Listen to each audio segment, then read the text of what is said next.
Hi guys, Robbie from Motec. The shop's closed today, so it gives me a chance to show you a little bit about a project we have going on. A lot of guys ask me about manual transmissions, and we have been doing manual transmission swaps with LSs and JKs since pretty much the beginning. So let's look at a couple of the combinations that we offer. This is the most popular. This is a Gen 4 LS engine, 6.2 L99 with a 6 L80. I still think the 6 L80 is probably the best value transmission out there. It's got a 4-to-1 low, a 0.66 overdrive. It's a great transmission. It's strong. You can't go wrong with it. And yes, we can do a manual to auto swap for not much money. You have to replace the console and add a shifter and some other things, but our electronics fully support it. This is an L99 engine. This engine has air fuel or active fuel management. You can tell by this connector here. This engine also has variable valve timing, which you can see here with the cam phaser solenoid, which an LS3 would not have. This engine does have a 6L80 transmission, as I mentioned. It's running our standard heavy-duty transfer case adapter, and you can see that this adapter uses a dual stud wide heavy-duty four-wheel drive GM mount. We've been running it for years. We've had zero problems with it. While I'm standing here, here's your transmission dipstick tube. Notice that there's a stud here with a nut on it. Please run that. If you don't and you suck that down, you're going to pull this tube out of the pan, and then you'll have a problem. Here's another combination that's getting really popular. This is an LT1 with an 8L90. You can tell this is a GM Performance LT1 because we have these stainless headers on it. This LT1 is running the truck drive. You can see that we added the JK power steering pump over here. This is our water pump offset to the driver's side, which would be the passenger side if this was an LT1 drive. Here's the manual transmission swap JK. This JK will be getting an L94. What we have here is a Tremec 6-speed, which would basically be the same transmission that came in the late model Camaros. We're running a LS7 bell housing and an LS7 clutch. You can probably see here, this is our bleeder for the internal slave cylinder. This is our hydraulic line for the internal slave cylinder, which will go to the JK master cylinder to release the clutch. Guys, this flat ground strap connector, don't throw it away. Use it. It goes to the back of the head. This goes to the firewall, and that goes up to the hood. It helps radio reception, static, and other things, so try to run it if you can. We're running this tubular adapter to go from the Tremec to a 241J. We have our standard transmission mount that we use on the automatics, but we have a different adapter plate. And yes, we are running the full-size four-wheel drive double stud transmission mount in this application, so it's very solid. We did section this middle cross member for this build due to the length of the drivetrain. This is a four-door JK, so we have no problem with drive shaft length. We do something similar on Atlas 4 builds when we don't have enough room up against this cross member. As you can see, the cross member will be going back in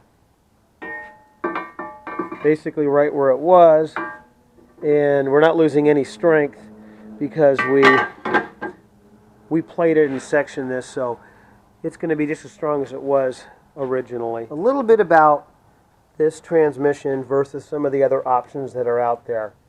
This transmission is very strong. It's fast shifting. It's designed for a high performance engine, so it's a perfect candidate to go behind a 6.2 all aluminum LS. Guys have used the MVG 4500s and they work just fine. Just remember that is a truck transmission. It has a granny low, so while it's great for expedition, it's probably not the best 0 to 60 transmission out there. We have used the NGS 370, which I'll show you here in a second. But before I do, we're basically going to take, I like to stay retro. I like to stay true to the original if possible. We could have a billet arm on here, but I think we're going to add the original JK shifter to this build so that when you get in the vehicle, the same boot, same console, same shifter are all going to be right back where they were. The clutch safety and the reverse lights are going to work just like they did before. We're not going to run a CAGS or a computer-aided gear selector. I'm not big on those things. There was mainly a CAFE or a fuel economy deal that the manufacturers had to implement. You can see we got our vacuum hose here for venting the transfer case and the transmission, and if we step around the other side, you'll see we have our reverse light switch, which is going to connect directly into the JK harness. So here's a typical 3.8 with a manual transmission. The 3.6 also came equipped with a 6-speed NGS 370 transmission. This transmission is really only good for about 350 horsepower at the most in our experience. So you don't want to put this transmission behind a 6.0 or a 6.2 LS or Hemi, in my opinion.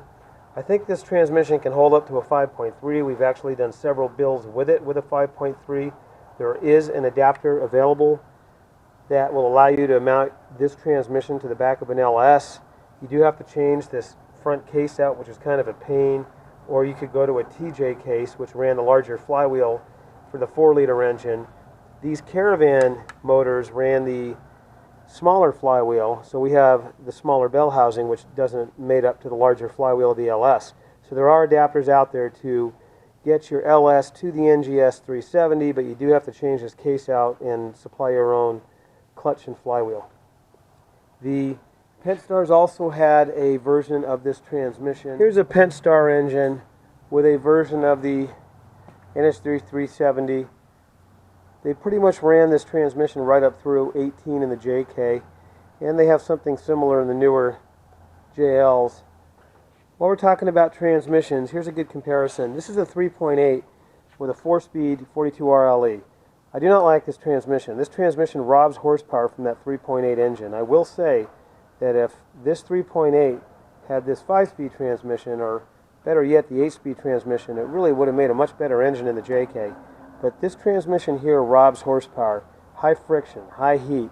It's really 1980s technology, and in my opinion, they had a better choice in the JK than this 4-speed transmission. On about 2012, Chrysler put this W8580 in the JK, and it was a big step up from the 4-speed. They performed a lot better. They still don't perform as well as the 8-speed transmission because you only got 3.6 liters. When you have a small displacement engine in a heavy vehicle, you really need more gears. The more gears, the better. So 8 speeds and 9 speeds became popular. While the WA580 was an improvement over the old 42 RLE, I don't think it was enough to really make the JK perform the way it should. Now, when we come back here to the 6-speed, the manual transmissions in the V6s, I think, always perform better than the automatics because they just didn't rob the horsepower. And the driver having control of the shifting, I think, helped because Chrysler electronics weren't the best when it came to transmission shift control.